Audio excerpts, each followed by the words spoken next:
Bonsoir, aujourd'hui on va parler du fonctionnement des cols d'anglais en prépa. Je sais pas du tout si ça se passe pas comme pareil en CE, en ECS, en BL, en L, mais en sciences, en tout cas en prépa scientifique, MPSI, PCSI, PTSI, BCPST probablement aussi, et MP, PC, PT, PSI et BCPST2 probablement. On a des cols d'anglais donc toutes les 2 semaines, donc c'est pareil dans toutes les filières.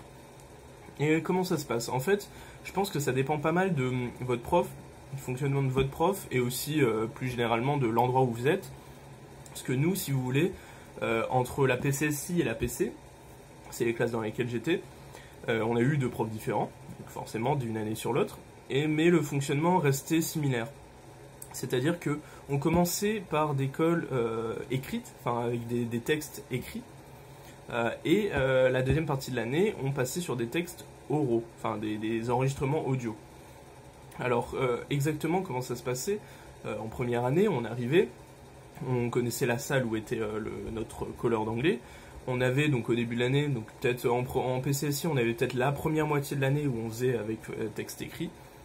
Et en deuxième année, c'était vraiment au tout début, si vraiment on voulait passer par des textes écrits, et après on passait direct en texte audio.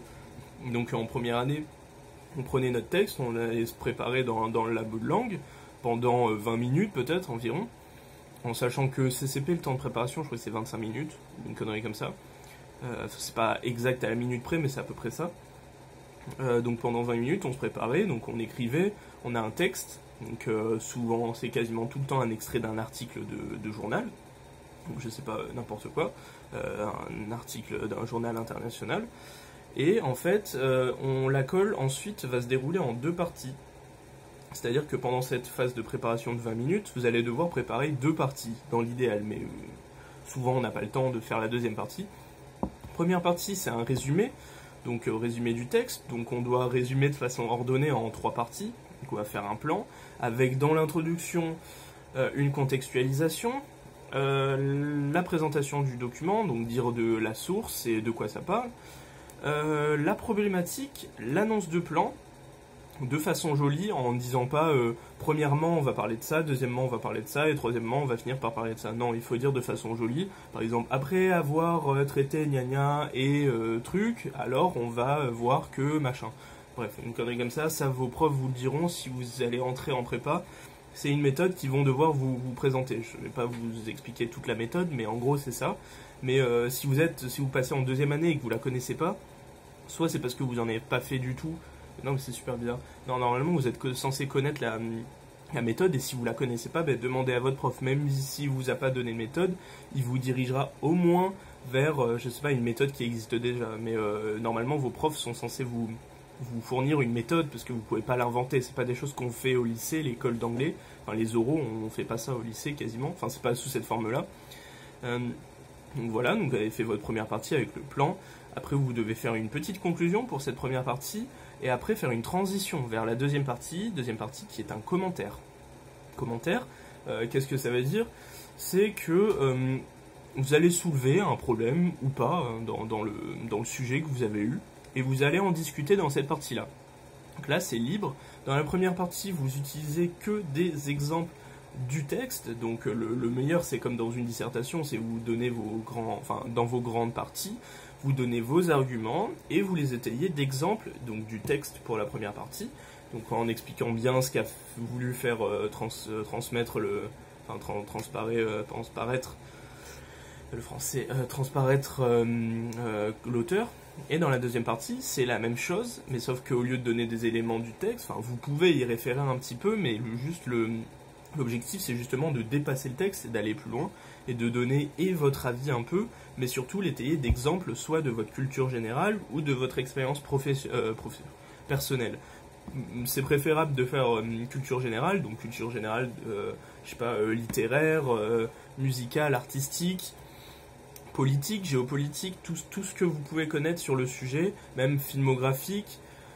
Ça passe mieux que si vous donnez un truc d'une série ou d'un jeu vidéo.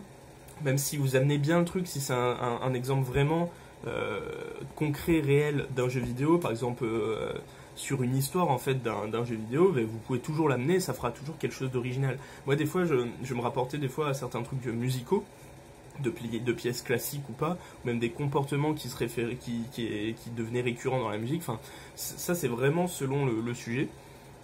Et donc vous devez faire dans cette deuxième partie, après avoir fait la transition de la deuxième vers la première vers la deuxième partie, vous devez donc soulever une autre problématique, vous posez une problématique, vous annoncez votre plan du commentaire. C'est pas très évident, enfin c'est pas très non, j'ai plus le mot. C'est pas un truc qui vient comme ça. Ouais, c'est pas très évident comme structure, hein, parce qu'il faut beaucoup. C'est très méthodique. Là, vous annoncez votre plan. Donc, en gros, ouais, je vais dire que c'est pas bien, et après, je vais dire que c'est bien, et youpi. Voilà, vous faites vos 2 ou 3 parties. Souvent, 2 parties suffisent, parce que si on dit oui, non, enfin, on donne notre avis, etc. Surtout quand vous n'avez pas eu le temps de réfléchir à cette partie-là pendant vos 20 minutes d'écoute, parce que dans les 20 minutes d'écoute, il y a les 2-3 minutes de l'audio, ou de l'écrit, enfin bref, ça je vais dire juste après. Ça c'est la structure de la colle.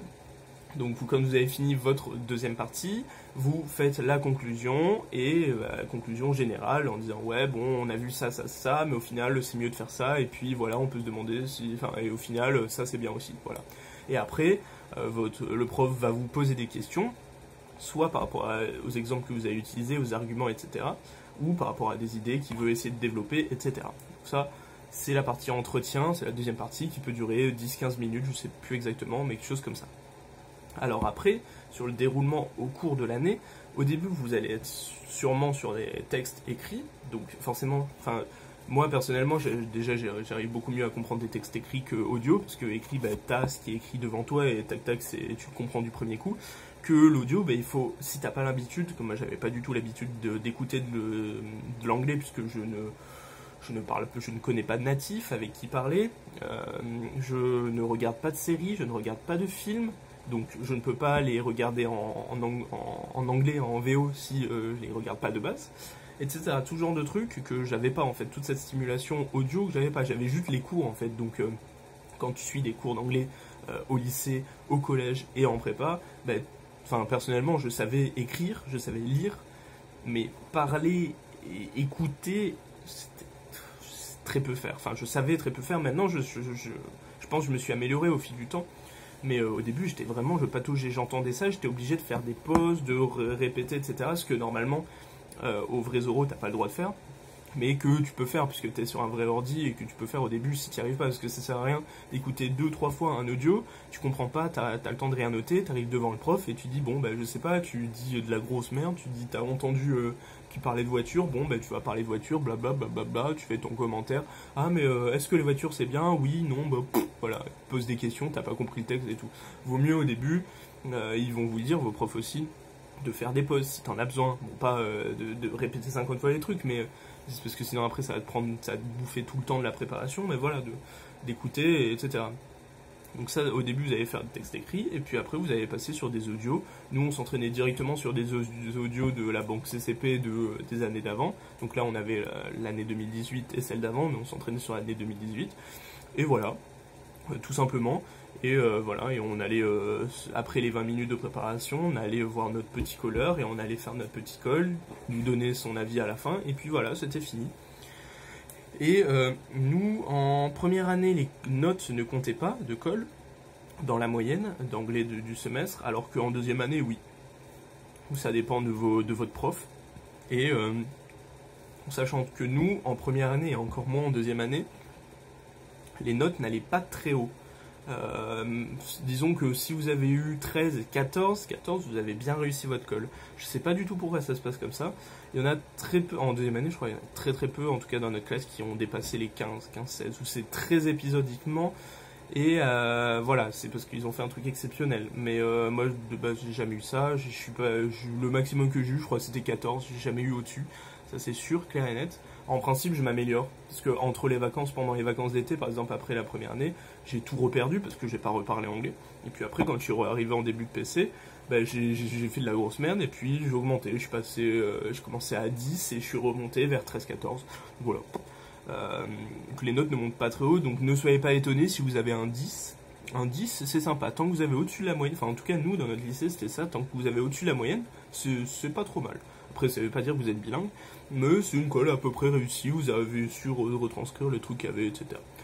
Donc voilà, et par contre, si vous montez à 13, 14 et 15 là, vous pétez tout là, et du coup, c'était grave bien. Donc voilà, j'espère que ça vous aura aidé, ça vous aura éclairé, même si vos profs vous expliqueront comment ça va se passer, bien évidemment, au début de l'année.